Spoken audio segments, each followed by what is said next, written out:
Hi, folks. In this video, we will be answering two questions. They're pretty basic questions. What is conflict? And what is my role in conflict?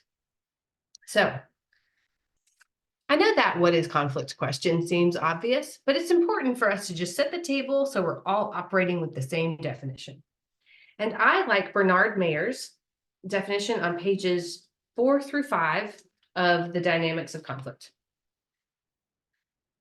Conflict is a set of perceptions that our needs, interests, wants, or values are incompatible with someone else's. I would say even more generally, it's the perception that my needs, wants, values, and interests are threatened by another person. That perception is generally followed by emotions, stress, bitterness, resentment, anger, excitement. You might be gearing up for a challenge, but some emotions and some emotional energy, plus a set of behaviors that are animated by those emotions. So, but at its most basic, it's a perception that my interests are threatened by your pursuit of your interests. Now, we can have when we observe conflict happening in the world around us, we can take a lot of different stances toward it. The first of those is just we can observe. I can note that Sally and Joe seem to be really struggling over how quickly one of them answers email. It's just good to know so that I avoid getting entangled in it. That's observer. You can also be an ally. You can be somebody who you want to offer emotional support. You want to be a listening ear, sounding board. You're on somebody's team. And that could be a great thing. That can get to be a toxic thing. But I think I'll go on to argue that it's important for us, if we're going to do conflict well, we often need allies. We need people who can kind of give us a buffer against the emotional stress. An ally, I generally think of an ally as somebody different from a negotiator. I think of an ally as somebody who helps us gather a little energy, find a little calm amidst the storm. And I'm not using ally in the sense of a political ally in this case. A negotiator, rather than an ally, is somebody who helps us give voice to our interests, and who helps us make the case and make an argument in order to help us get what we want. Now and also we are usually our own negotiators on our own behalves when we are participants in conflict. The next role, I think that's actually a very common role for people to be in. If you're a manager and you're helping your employee make the case that they should be able to work from home, and you have to convince the higher ups that that's fine, you're a negotiator. If you are if you are a member of a congregation and you notice that somebody is really struggling and you think that perhaps your small group should support them in a different way, you're a negotiator. Negotiator is very close to advocate, except you might just say it's an advocate in the context of conflict. The next role, which I think people who are attracted to conflict skills education are often drawn to, is that of a mediator. And a mediator is somebody who, unlike an advocate, unlike a negotiator or an ally, is somebody who is truly a neutral third party. They help two or more people, two or more entities who have identified a conflict between their goals or their concerns.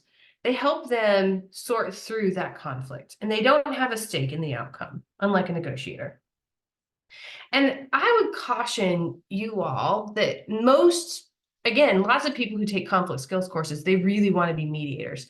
But it's actually a really, really difficult thing to do well, because to be a good mediator, you really do have to be totally unattached to outcomes. And very few of us are unattached to outcomes if the people who are in a dispute are family members or friends or colleagues. In those cases, we might actually be closer to parties in the conflict, because maybe the thing that we really want, the thing that is at stake for us, is for them to get along. So that we have a desired outcome, and we're either a negotiator on someone's behalf, or we are a party to the conflict itself because we are impacted by it, but we are rarely an entirely neutral third party. So I would just say, be careful about how often you throw that word around, or how often you communicate to others that you're stepping into an entirely neutral role, because we rarely can. And that's fine, that's not a problem. But I think it's important in conflict to be able to say, when I'm acting on a particular set of interests, and when I'm really just there to facilitate a process, or to offer a process between two people in conflict. So that actually brings us very nicely to the role of the facilitator. So in a mediation role, you've got two or more parties who have identified a dispute. But oftentimes, y'all are smart people. You've been in board meetings, or in planning sessions, or just in small group chats, and you're like, oh, wait, this is about to get difficult. These folks, they need to make a decision together, and it's unlikely that, left to their own devices, they're gonna get there easily. A facilitator is somebody that just helps groups of people come to a decision, or come to some kind of understanding more easily than they would on their own.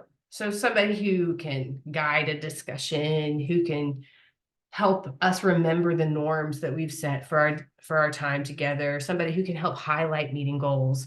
A facilitator literally is somebody who makes things easier. And often facilitators are very useful to groups of people who are having to work together, because they can help people recognize all the ways that they can collaborate before conflict breaks out. It's a very important role, but it's different than a mediator. And then last but not least, there are arbitrators. And y'all will probably not be asked to serve in the role of an arbitrator, unless you go into conflict management professionally. But basically, an arbitrator is a third party, like a mediator. They don't have any stake in the outcome. But the two or more parties in a conflict will come to an arbitrator and say, hey, we can't work through this, make a decision for us.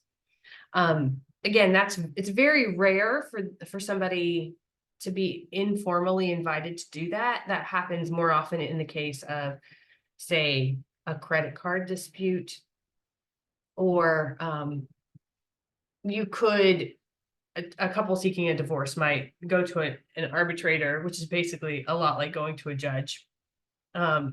It's a semi, almost like a court, but not funded privately rather than funded publicly. So take a minute, consider which of those roles you are most attracted to or find yourself in, and give some thought to questions 1 and 2.